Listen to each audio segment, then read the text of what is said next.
So in case this administration is in need of a little reminder, here's the real state of our union under their watch. Prices still too darn high.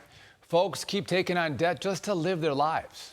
Our way of life is under constant attack. The White House refuses to slow its war on appliances. But most concerning, people just aren't happy with the way things are going. So before COVID, less than 40% say the country had a bad year. Since then, that number is now up nearly 2/3. Let's bring in the chairman and editor-in-chief of Forbes Media, Steve Forbes. So what's the plan from Biden? He's going to get up there and lie to the American people and act like he can fix what he broke over the last 3 years? Well, if you don't remember what things were like before Joe Biden took office, that's exactly what he's hoping for. 3 years. Don't remember what it was like between 2017 and 2019 when wages were going up, inflation was low, below 2%. The Fed's favorite index, 1.6% under Donald Trump. What's it under Joe Biden? Over 6%. So people know things are not going well. And a lot of the country is over in debt. They're starting to default on credit cards. So some people are doing well, but you have like the tale of two nations, tale of two economies. And a lot of people are struggling. And the key thing is they don't see a better future in front of them. That is what got people depressed. They don't see better days ahead.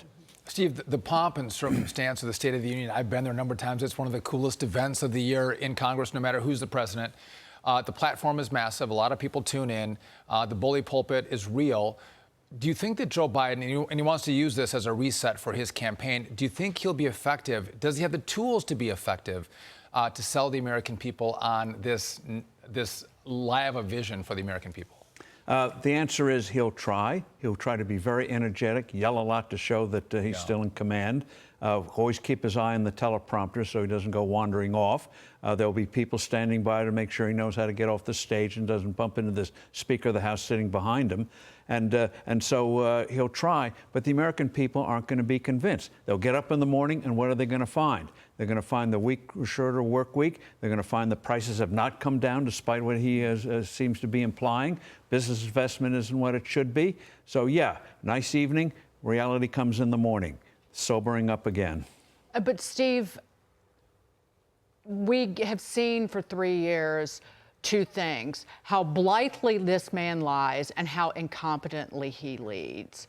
And just looking, E.J. Antoni sent me this earlier in the week, the Conference Board Consumer Confidence report. So it fell 4% for February, but it has been, the downward revision over the last 4 months is the biggest in the survey's history. So this fallacy, which even I've talked about on this program, that confidence was improving, that just disappeared in these numbers. People are not feeling better about the economy, and auto loan delinquencies and credit card delinquencies, despite unemployment being below 4%, are actually surging and still rising above the pre-pandemic levels. There's nothing that this liar-in-chief can say that will change the circumstances for everyday Americans. And one of the things to worry about is that with the work week shortening, in recent years, employers couldn't get enough people. Very, very hard to hire them. So they're very reluctant to lay anyone off unless they're convinced they have to do it.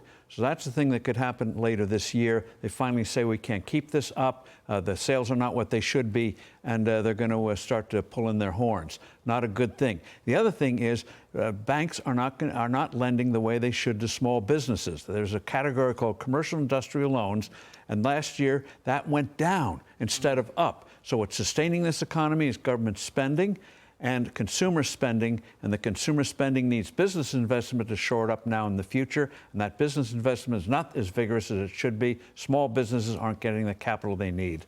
Now, Steve, it's no doubt elections do have consequences. If we need a little more proof, let's look into this. Just look at New York State.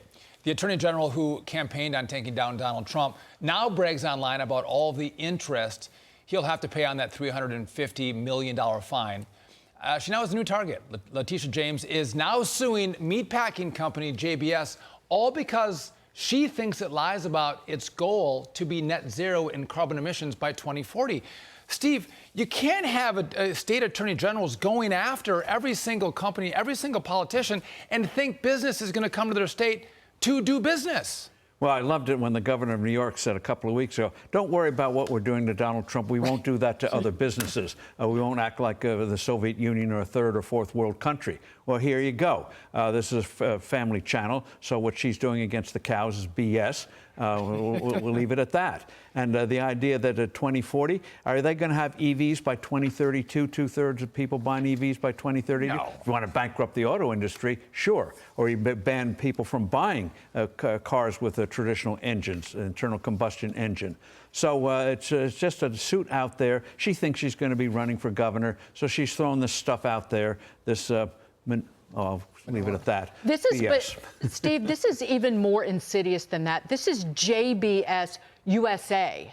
JBS is a global company. She's targeting just the U.S. division of this company, and it's essentially an admission that buying carbon offsets is horse manure, number one, but the fact that she is more concerned with this climate agenda than actually feeding the people of New York State at a low cost. But I go back to the time that New York sued ExxonMobil over climate change fraud, and they LOST got their asses handed to them. They lost. This is not about legalities. This is not about law. This is about pure politics, trying to score points, get their followers up, and to try to win the next election. Heck with the economy, heck with the country. If they were serious about things, they'd be deregulating, cutting taxes, doing something about being a sanctuary city,